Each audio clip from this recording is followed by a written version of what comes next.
And so, Real Madrid come through this one with a 1-0 win, as Craig mentioned. El Clasico just around the corner, coming up against Barcelona this weekend. Nader Manua joining us now to talk more about this. In the end, though, it did come down just to that one goal. Vinny and Jude combining, Real Madrid with the 1-0 win, Craig. Yeah, and funny enough, the Bellingham goal came at a time when Juve, although with less possession, were starting to be looking a much more dangerous side. We saw the Vlahovic chance. There was a couple of other instances where Real Madrid were playing this. It wasn't a high line. They had basically squeezed Juve just outside their own penalty area. And Stevie mentioned it. It wasn't even a pass. It was more of a clearance that got Vlahovic in. But he had 70 yards to run. Now, they did that a couple of times, which, you know, was a little concerning from a Real Madrid perspective. So Juve were better in the second half. They did create some more chances. You saw some in the highlights. Real Madrid had their own. I think going forward, it was decent from Real Madrid. I think there are worries still at the back. I mean, both themselves and Barcelona, it's going to be such a difficult game to pick at the weekend because of these issues they have on their side. I mean, Valverde played right back. It was Asensio and Militao and Carreras. You've got Rudiger's out, Huijsen's out, Alexander-Arnold's out, Carvajal's out. So it looks like that could be the back four at the weekend. And whilst Valverde's done that job and he's done it reasonably well, I do not like young Asensio alongside Militao. I think Stevie and I were talking about this. He just makes a lot of rash decisions. Yep. And I think this is a concern for Xabi Alonso for the weekend. The upside is the 3 points. Mbappe still looks sharp and Jude Bellingham gets himself back on the score sheet, gets more game time, and I don't think there's any question that he will start at the weekend. You have those same concerns at the back then that you were discussing with Craig, Stevie? 100%, absolutely 100%. Yeah, Mbappe really looks as though he's back to the guy that was at PSG. Every time he gets it, he looks as though he's going to beat somebody or create or score. But unfortunately for Madrid right now, a little bit like Barcelona, as good as they can be and look going forward, you have no idea what's going to happen defensively. Yeah, it helps to have a world-class goalkeeper, doesn't it, Nadim? He's going to have his work cut out on the weekend. Yeah, absolutely is. But, you know, this is why they pay him that big money, because he should be able to make a difference like that. And I think, interestingly, for the guys talking about the Real Madrid defence, I think Asensio, he blocked a shot from Los Apenda, and I think he's had to come off because of a hamstring injury in that time. So going into that game on the weekend, is it going to be Tchouaméni that's going to be finishing in there in that back four, or is the manager going to try and find something a little bit different? But again, like for this game today, I think in terms of attack, it looked good. You can see the expected goals, all that stuff, the amount of shots that they had, the amount of territory that they had. But I think if Juve were probably a little bit more adventurous, they probably could have had one or two more opportunities in transition beyond that one for Dusan Vlahovic. So, yeah, I think Courtois is going to be busy at the weekend, but I think it makes for a great game of football. You've got to have that great goalkeeper when you have a dodgy defence. Just ask Nadim and Man City. Yeah. Even though they've kept a couple of clean sheets recently, they've gone out and bought Donnarumma, who's obviously he's a big presence in the goal. But we were talking about this game is sort of, in the end, is taking care of itself, although there were some scares in the second half. And maybe Juve, certainly Vlahovic should have done better, and Apenda should have done better. They had a sort of 2-on-1 there. So they did have their chances, but if we push it forward a little bit, as we probably are going to, I'm looking at team selection all the way through. Mastantuono didn't start tonight. They've got Arda Güler, Brahim Diaz played. I think he's unlikely to play at the weekend. But is it a solid midfield? Is it Tchouaméni? Is it Camavinga? Is it Bellingham? Or does he throw an Arda Güler in there as an extra playmaker? Or does Mastantuono play in the right? So there's all these sort of things that are popping up into, I think, Xabi Alonso. This is definitely, you know, they had the Madrid derby, which was very poor for him. Hence there's been more pressure on this game. They were very poor in the Madrid derby. He got his team selection very wrong, particularly Bellingham, who wasn't fit. And this is his biggest game by far, certainly since stepping back into Spain. And he has to get his team selection correct at the weekend to make sure he's getting the result against a Barcelona team that, come on, they are there defensively. I know they're both not great defensively, but them defensively, they are there for the taking. You got to think he has to be strong in the middle, which means that Güler or Mastantuono don't start in there. He's going to have to go with strength. You know, you can't take a chance and playing a ball player, shall we call them, against Barcelona when your back line And as Nathan was saying, even Asensio could be out. You can't afford to take a chance in the middle of the park. So absolutely, in my opinion, 100%, he has to go strong. And it wouldn't be the worst thing, because that back line of Barcelona, Mbappe could do that on his own. Never mind Vinny or whoever else on the other side. So, has to be solid. I think there's one place up, definitely one place up for grabs in the front three. If he plays the 4-3-3, you'll have Vinicius on the left, you'll have Mbappe through the middle, and there's a place on the right. It's not going to be Rodrigo. It's Mastantuono, probably, or Arda Güler, maybe playing a little bit wider. So that's the one spot. Brahim Diaz played there tonight, but hasn't really started a lot. There is one spot definitely up for grabs if he goes strong in the middle of the park. And at least Jude Bellingham's fit for this game, because obviously that was the problem, wasn't it, in El Derby? Yeah, and listen, whilst it didn't look good in Xabi Alonso, he didn't do Jude Bellingham any favours, because no players, you know, maybe there's one or two, but most players are going to say, yeah, I'm ready. Yeah, I can play, I'm good to go. And he'd had 20 minutes of football away from home at the Metropolitana in a derby. And listen, it wasn't just Jude Bellingham, that's not why they lost, but when you're in the middle of the park and you're not fit, and you're not sharp, and you're sucking the air in every time you make a run, or having to chase back and make a tackle, it's not easy. But he's had more game time now. He's got a bit of a tap-in goal tonight, but it's a goal. So that's definitely good news for Xabi Alonso. It's really hard to call when it's these two teams coming together, regardless of what's happened between the two in their other games this season. Yeah, absolutely. And I think with the fact that there's new manager in Xabi Alonso, with a slightly different style of play, and then from Barcelona's standpoint, we've seen the sort of issues that they've had now with, say, that high line in some of the games that they've had recently. Even at the weekend, you know, they win the game, but the opposition side, Girona, thinking how many chances could they have taken? Could the game have gone in a different manner? So I think as we approach this one, especially with the Barcelona injuries as well, it's tough to read, because there's no side that feels almost like a shoe-in to win this game of football. And in some ways, you know, this is kind of how we want it. Instead of one team always just being on the low, you know, on the lower side and hoping to sort of get into the game as an underdog. Instead, you're going to have two teams that are going to go toe-to-toe with each other, but carrying their imperfections as well. So I think it's going to be a fantastic game of football and well worth tuning in for. Nadem, how big a goal is that for Jude Bellingham today, given some of the background noise that's going on at the moment with this player? To be honest, I think it would be bigger if he would have scored it on the weekend. I think as he approaches this Barcelona game now, I think that's the moment which will probably shine more. Those lights will be brighter. I think this game against Juve today was a game which many people expected Real Madrid to win. You know, for them to be playing at home against the Juve side that, you know, I think before the game, the manager, Igor Tudor, was saying like they'd have to have the game of their lives to win it. You know, that's not really the type of game where those moments can be appreciated as much. But it's good for him to be out there, as the guys are saying, for him to be looking fitter, to have sort of had that impact and to get a taste of, you know, scoring goals again. Because if we're going to see him at his absolute best, that's what we're going to have to do lots more between now and the end of the season. So it's a start. It's not necessarily a defining moment, but hopefully for him it gives him some confidence. There's not a footballer on the planet who, after scoring a goal, the next time they step on the field, doesn't think they're going to score a goal. Again. That's just exactly how it works. As soon as you've scored a goal, next time the next game that comes around, you're running on the field going, I think I might score again today. 100%. That's a big goal for Bellingham. Big goal. Let's save our powder a little bit. We've got a lot of classical preview shows this week. You're right, because the Classico's coming up on Sunday. Before that, though, we're going to tell you everything you need to know about it and some specials on the way to it. But this is the big game on Sunday. Our coverage will begin at 10 a.m. on ESPN+. You can catch the game live on ESPN2, on Deportes, and streaming on the app as well. Alexander Isak did have to be replaced at half-time, but Liverpool getting back to winning ways away from home here, 5-1. It finished against Eintracht Frankfurt. Much needed, Stevie. Much needed win. This, other than going one behind, after that, this was the perfect game for Liverpool against a side who tried to sit kind of deep, but who really defensively are not particularly great.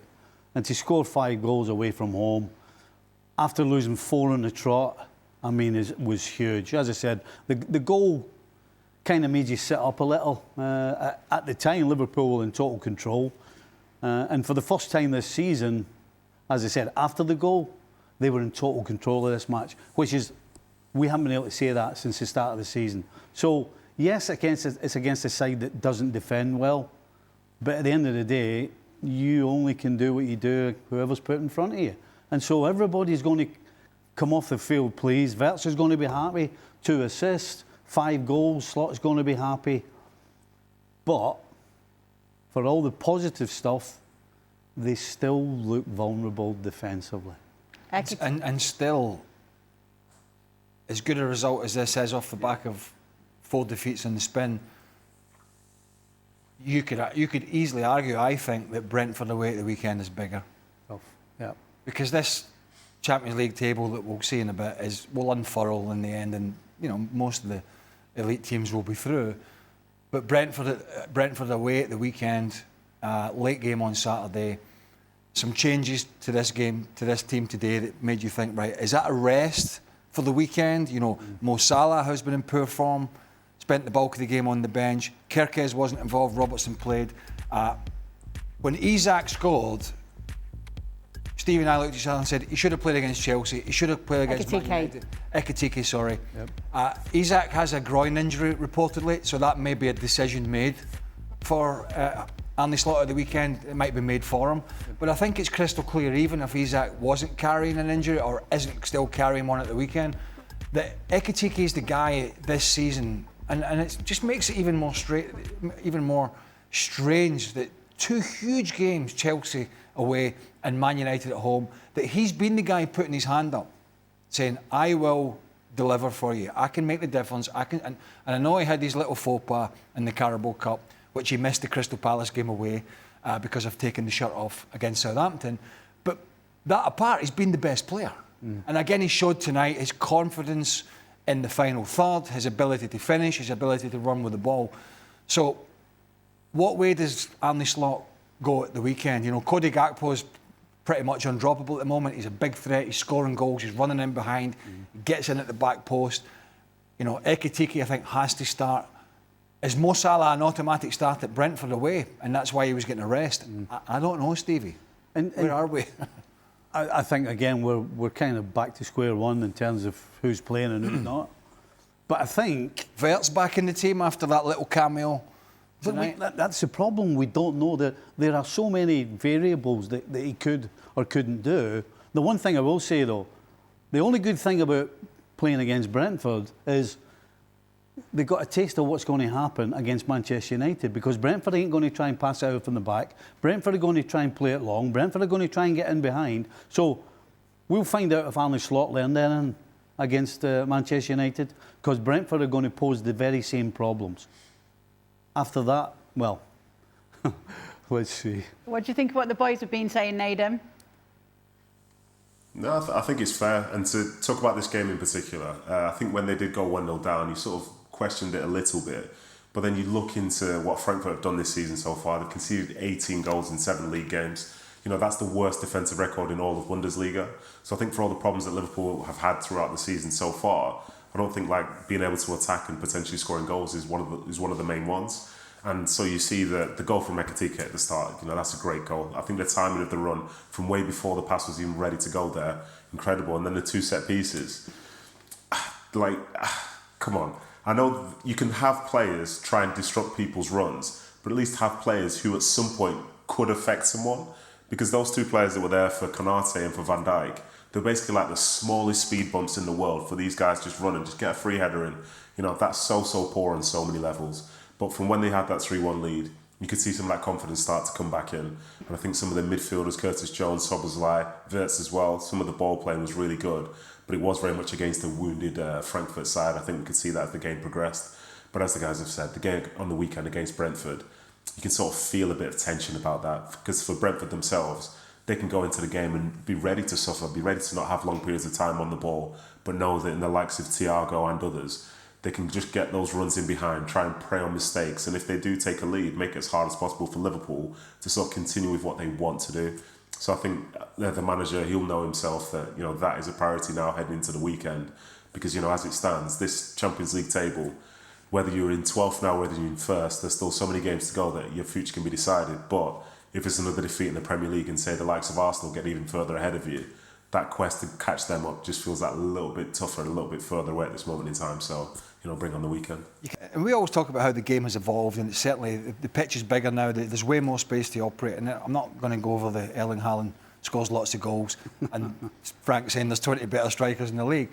But in some sense, to Nedum's point there, it has become, although maybe there's, some seasons there's less goals, some seasons there's more, it does seem it has become a little bit easier to score, particularly from set pieces, because it wasn't that long ago.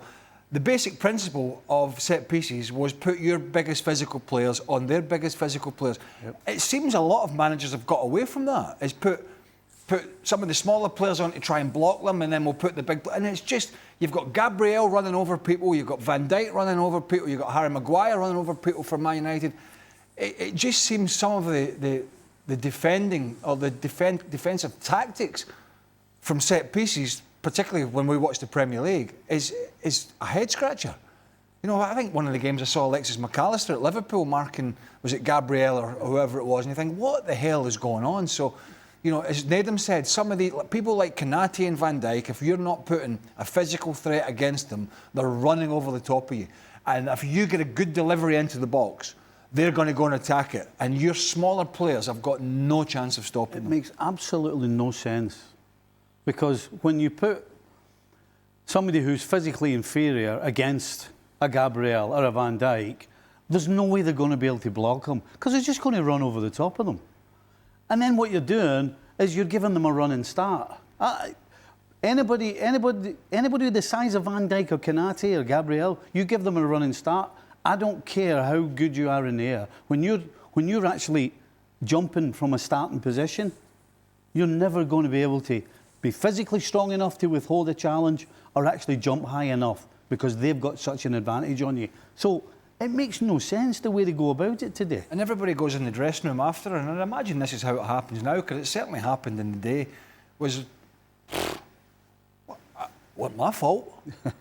I did what I could, and whereas in some sense when you're seeing all these goals from set pieces, I think sometimes there's going back a little bit to how it used to happen. I don't want to harp back, but it's responsibility. And I know a lot of managers look at the stats, how many teams lose goals from set pieces, if it's zonal, and how much of it's a hybrid, and how much of it's man for man. But if you at least give your main players responsibility to pick up at dangerous set pieces in dangerous positions, then there is accountability there.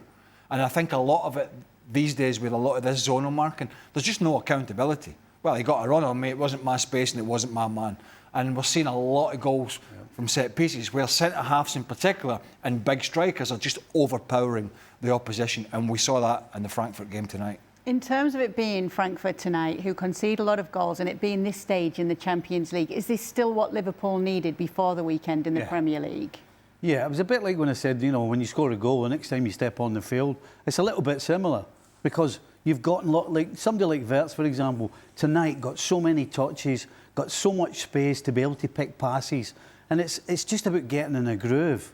And so when you get the opportunity to get started in that groove, then you can't wait to step back on the field to continue it. So, yeah, in terms of competition, it wasn't the best. But in terms of just taking the pressure off Liverpool a little bit, it's nice to have a couple of goals and to be able to roll the ball around and come off the field and get changed and be relaxed about it. What are your thoughts about the weekend and what team we might see, Nedum? It's a good question. Firstly, it feels weird again seeing Mo Salah on the bench. But then also for the way that they played, there wasn't really that true width on that side from somebody who's done the job that, say, he's done for the years that he's done it for Liverpool. And if Brentford are going to be playing in a back three or possibly back five, perhaps it is going to be a case of having two central strikers. So maybe it will be different. Who knows? Maybe Chiesa will get a start alongside maybe an Ekitike. I'm not sure. But I think in terms of other decisions for the weekend, I like the fact that Andy Robertson played today, and I thought he did well overall. You do need some of that old school sort of mentality and thought when the chips are down at times. And who knows, maybe that gives a bit more confidence to a Van Dijk, to a Konate, than on the other side, They can just fall in line with, say, the way that things have been, as opposed to the way that, say, some of the results have gone in recent times. So I think heading into the weekend is positive now. He's got options. He's got good options because people have actually played well, as opposed to, say, the last games where he's looking at his bench, looking at his team and wondering, who is the right person for this moment.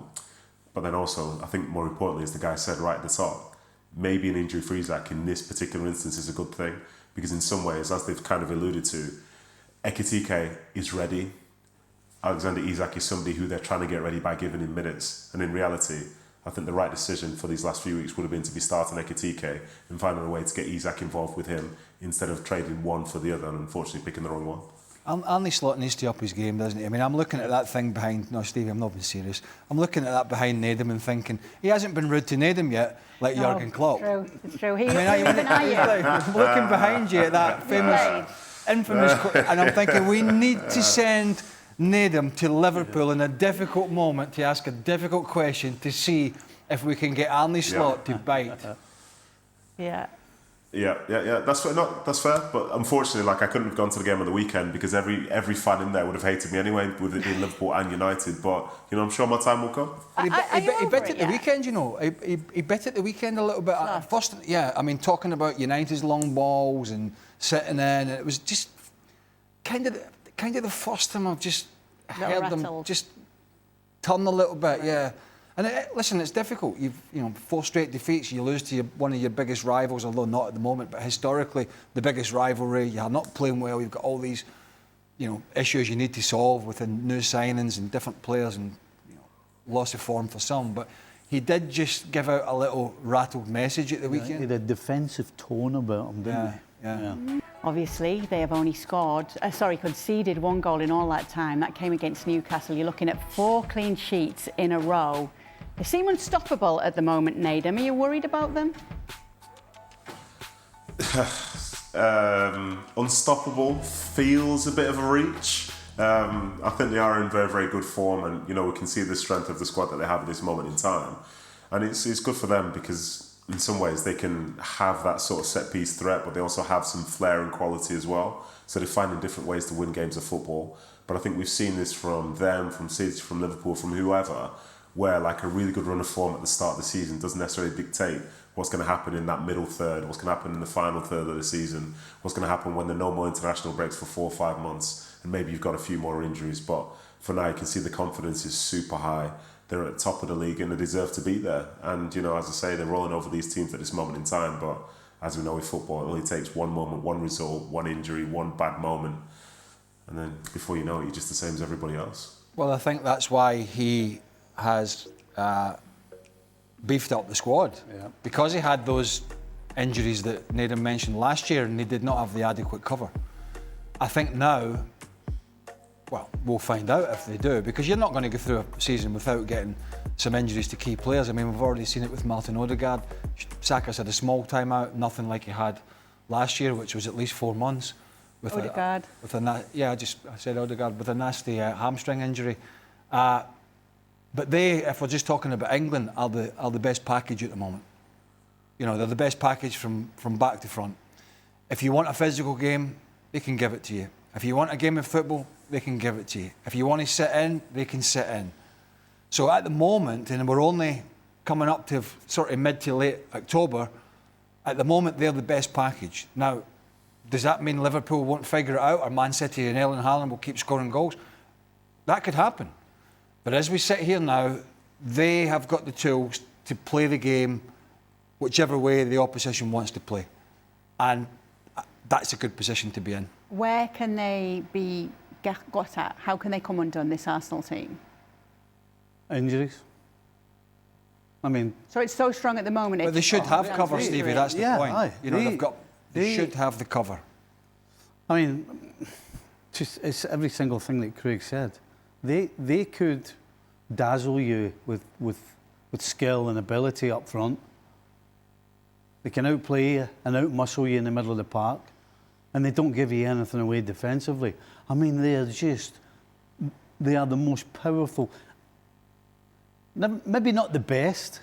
Maybe you look at PSG and say they're the best team, or you look at a Barcelona maybe and say on their day they are fantastic. But Arsenal are by far the most powerful and physical, strong team in Europe, no question. And if they can get their flair players at a level every time they step on the field, how do you beat them? Craig said it. Every which way you look at it, they can do you. But in terms of just sheer power and strength, Arsenal are just frightening. But I wouldn't, before anybody jumps the gun, I would never compare 2004, 5, whatever years it was, the invincible teams and the Wenger side. We're a long way from that. But for anybody that played against those teams, they had the pace of Henry, they had the power, they had Robert Pires, they had the skill. But they could fight. Give nothing away. They could scrap, and they were all big lads. I mean, you were in the middle of the park. You had Patrick Vieira and Emmanuel Petit, 6'2" and 6'4", could play and could tackle, could out-muscle you. So, I mean, they're not there, but they've got that sort of facet about them, haven't they? Because you know, Moreno's big and strong, Declan Rice is big and strong. Obviously, Odegaard isn't. Zubimendi's not the most physical, but you know, you look at the back line. You've got 4 centre halves at times over the, you know, with Timber and Calafiori. No matter who it is, you know, Lewis Skelly played yesterday, did a great job, but they're just big and physical, and at the moment there's no excuse. That's what I said the other week. The Arsenal board have given him what he needs and what he's asked for. So it's now up to Mikel Arteta, and I think he knows this. And I think when you saw the Newcastle result, which was the last time we lost a goal, and the performance up there, he certainly got a bit rattled when things were going against him during that game. They came back and sorted it in the end. But I think he knows how much pressure he is under, bearing in mind what the club have given him and what he said he was short of last year. Short of cover to key players, short of a number 9. He's got all of that. Gyökeres is scoring goals. He's working hard. He's a bit of a battering ram, but he's working hard. He's finding his feet. And, you know, Haaland can score goals and Liverpool can do this and that and next thing. But at the moment, Arsenal are the team to beat. The one thing we should mention that generally doesn't get a mention is the goalkeeper. Raya right now, for me, is one of the top goalkeepers in Europe. So even if you get through all of that in front of him, you've still got to beat him. And I think something that I want to sort of mention as well was, since Mikel Arteta's been coach, there were times when the biggest critique of Arsenal was that, you know, they're technically good, but they're soft. They're really soft. You can go and get at them. You can make them uncomfortable. You can make them suffer. And then before you know it, they'll crumble. And we saw that sort of slowly disappear. I think there was a point where he was the guy that was in charge of, you know, Aubameyang and Lacazette, and trying to instill this level of discipline to where he's going to be dropping his captain. And at the time, it felt like it was a touch and go issue. But now you see where the club's at, you see where the squad's at, you see what his position's like. And you see on Arsenal's side that, you know, there could be some games where they don't care, they will beat you 1-0 with a set piece. Or there could be another day where they create 7, 8, 9, 10 big chances and score all of them. You know, with the flair players they have. They've got an England international in Bereze. They've got this international here on the right-hand side in Saka. They've got quality in midfield. They can score in so many different ways. And I think as that team's evolved across the years, they have arrived in the perfect position for them. And it's not to say, you know, that they'll definitely win the league title or say that I expect them to, but they've got all the tools now. You could look at them and say, well, what's their weakness? And the answer is they don't really have many, because ultimately they can find different ways to win a game of football. They have a manager on the side who's settled, who understands the game, understands his players, understands the league in this moment. And even as Stevie said there, they've got a great goalkeeper, great back line, dynamic midfield, dynamic front line, and a desire to be successful again. And it still blows my mind that it's been 21 years since they last won a Premier League title, but it feels like it's drawing ever so close now. Well, Simeone was magnanimous. That didn't come out right. That's easy for you to say. Just keep going. We've bought it. Right. Magnanimous. Have another bash, tell me. Magnanimous. Magnanimous. Magnanimous. Simeone spoke highly of them last. He said after the game, he said, Well, spit it out. He said they were the best team they've played and some this year. He said. He was very magnanimous, wasn't he? I'm not having a bash at these big words anymore. Welcome into the latest edition of Extra Time. Nadim is joining Craig and Stevie tonight to answer your questions. We just had a bit of a chuckle about Seb yesterday and his shot sheet situation. Wait, and well, also the chuckles on the show at you pair laughing at me. What was it he tried to say? Magnanimous. There you go. What did I say? McManaman? No. Magnanimous. No. Well, she said. She said. You got the M and the M the wrong way around. Magnanimous. Magnanimous, he said. Well, We knew what he meant to say. But Kay said I was I said, you two never helped me. And she said, I was going to let it go. I went, how can you let that go? Oh, she looked at me too. I was going to be like, nothing to see here, let's move along. So, bearing in mind there's a couple of big games this weekend, I shall not be using that word. Bin it. Yeah, just do some vocal exercises. Proper popcorn, red lorry, yellow lorry. Don't think so. Okay, Stevie, will Slot have to rely on Robertson and Bradley over Frimpong and Kirkes? He's actually said after the game that Frimpong's going to be out for a couple of weeks. Right. Well, that means absolutely Bradley. I think, unfortunately, Robertson played the full game tonight, which I would think means that he won't start at the weekend. Had he brought him off at half-time, that would maybe have told us what was happening at the weekend, but the fact he didn't and let him stay for the whole 90 minutes means Kirkes gets another chance at the weekend, which I don't think is a good idea. Hi, Craig. Given Madrid's performance tonight and that of Barcelona yesterday, do you think we'll see a competitive Clásico or interesting match that can live up to the memory, or live in the memory, or is it just going to be a dull one? I don't think it'll be dull. No. But I think it'll be competitive. I think it's always competitive pretty much. But I think it will be because there's so many parts of both teams that are still not quite working properly. Both defences are looking shaky. Barcelona's because of the way they play. Real Madrid's because of the personnel issues. So yeah, I mean, Mbappe's in great form. You know, Lamine Yamal. You know, Fermin Lopez had a great Champions League night yesterday. You know, Marcus Rashford's getting some more game time than I thought, and he's looking quite sharp. So, you know, I think there's lots to look forward to. It's you know, both teams are not at the best place they could have been in terms of the history of these two clubs. But that doesn't mean it's going to be a dull and boring game. Certainly the Madrid derby wasn't. You know, the Madrid derby, Real Madrid were 2-1 up in the Metropolitano and lost 5 in the end. So I don't think this one's going to be a 0-0. Okay. Doubt it. Craig, early in the season you said you didn't think Arsenal could break Chelsea's record of 15 goals conceded in a season. Based on ratios, Arsenal are projected to concede 14. It's still early enough to where you can take credit by the end of the season. Do you care to switch? Take the to switch bit out at the end. Oh, do you care? Do I care? Yeah. No. But to answer the question, no, I mean, I still think that's going to be some going to keep this current, you know, we saw a graphic with the last 6 games in the main show, or in the live show. 1 goal was lost at Newcastle, the others are clean sheets. It's not impossible, but that's difficult to keep that going. So no, I still think that it's going to be 15 and above. But they are the best defence in the league. For the panel, I'll put this to you, Nadem. A couple of weeks ago, the concept of a tea lady was mentioned. What's a tea lady in soccer? Is that like here in the US, the guy who brings the Gatorade on the sidelines? Maybe he's even too young. I know he is, aye. He doesn't know then. So basically when we... Go on. Sorry, Nathan. So basically we would say tea lady, right? Right. But there would be 3 or 4, either women or men, who would do different jobs. So they would do the tea. They'd make sure the tea was in the dressing room at half time.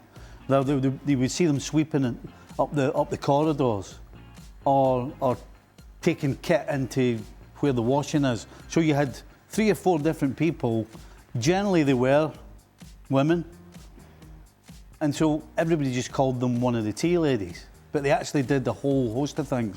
Whereas in today, the last time I was at Anfield, there was a person for every single job, and that was the only thing they did. And so the kind of concept of the tea lady's over, gone. Because we had this conversation, didn't we, afterwards, where we were talking, Nadem, if in the modern clubs now you have those people that do help and do little odd jobs like this, can you remember anyone like that during your playing days? What I would say is that, say, some of the kit men and women, like, they would do a lot of stuff, but then also they'd be the connection then with the men and women who'd be sort of doing the laundry as well. So again, the clubs would have these people who'd be here for almost like decades, and it connects so many people. And it wouldn't just be the kit, it wouldn't just be the washing. You know, I'm going to try and fix this for you. I'll try and sort that for you. I'll do this with your boots. I'll do this with your kit. Maybe I'll get you some food for this. Do you want to carry this with you to get to this point? So yeah, I think for me it was more about the sort of kit men and women and the other people that made sure that you were able to train and play games of football. If you go to these big clubs now, if you go to most clubs now, but certainly the big clubs, doesn't matter what country, if you go to a game, Stevie said, you get in one door because you got a badge or a ticket, and somebody at the next door checking your badge, and then somebody at the next door, and somebody. It's changed. I think it's a little. I think more now it is definitely more corporate. I mean, there is absolutely no doubt about that. The sponsorship, the global reach that the game has, and all the commercial aspects, it is very corporate. Not to say that there's not still these little touches behind the scenes, but those were very common. You know, no matter what club you went to, it doesn't matter what size they were, certainly in England, they were all ran like this. Whereas nowadays it's a little or a lot less personal and a lot more about, yeah, you got the right badge, you can come in here, on you go. It's just changed, and I think a lot of it is just the security side of it as well. Not for the better. Not for the better. Some of the stories, I mean, we had a kit man at Chelsea when I was like 16, 17. Ken, can't remember his second name, but he used to tell us that he was in the military, and then he used to play soccer for this, that, and he said like he broke his neck once when he was playing, and he carried on. You know, all that kind of stuff. All the boys are like, so you broke your neck and you carried on? Yeah.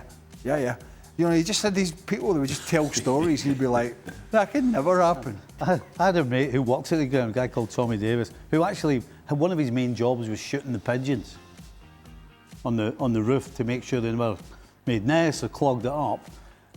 And before games at Anfield, I would see Tommy, or not just Tommy, but other guys who did little jobs, and you'd see them walking down the corridor with somebody behind them, and they'd take them all the way down the steps, onto the field, they'd go round the corner and just sit there, and then they'd watch the game. Helping them in. There's absolutely no chance of that ever happening now. No chance. They just don't do things. I mean, they just don't do things now and wouldn't get away with it. I mean, here's a story.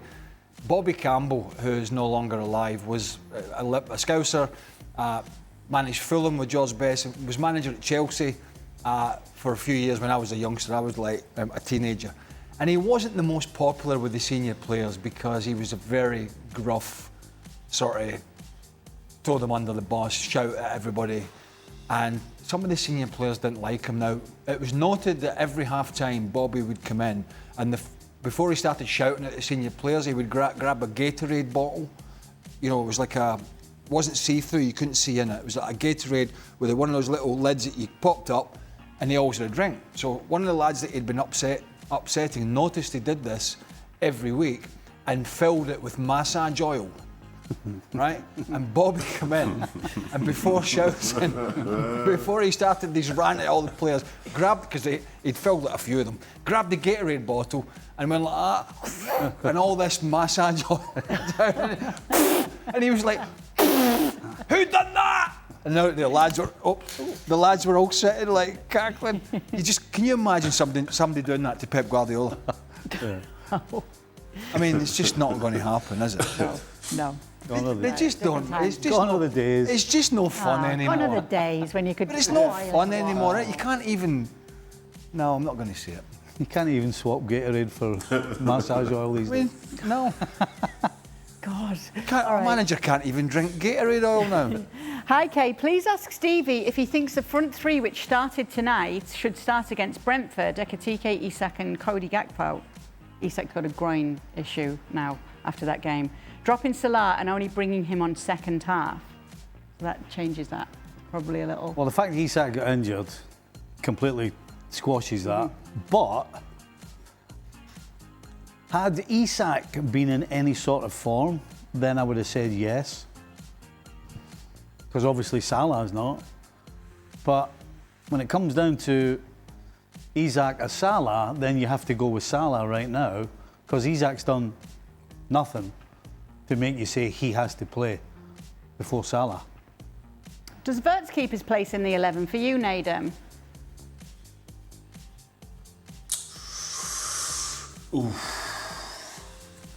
It's a good question. That is a good question. I think it would be a case of instead of who, because I think I see why Szoboszlai will be playing. You know, I think Curtis Jones has done well as well, and then I think McAllister's somebody you can always rely on overall. So I don't think I'd be playing him ahead of those three. So the only way I would play him is if maybe they go for a front two and then try and play more of a 10 and go for somewhat of a diamond. But I don't think that's going to be the case. So I guess overall, he probably wouldn't start him. But I think he has shown some positive signs in the last game and a half. It matters it's Brentford as well, doesn't it? It matters that it's Brentford, because they're not going to want to play a game of football. They're going to try and make it about running and challenges and balls in the air, all of those things. So, yeah, I don't see it possible. Okay, well, we'll find out. Thanks so much for being with us on the latest edition of Extra Time. We will be back tomorrow to do it all over again.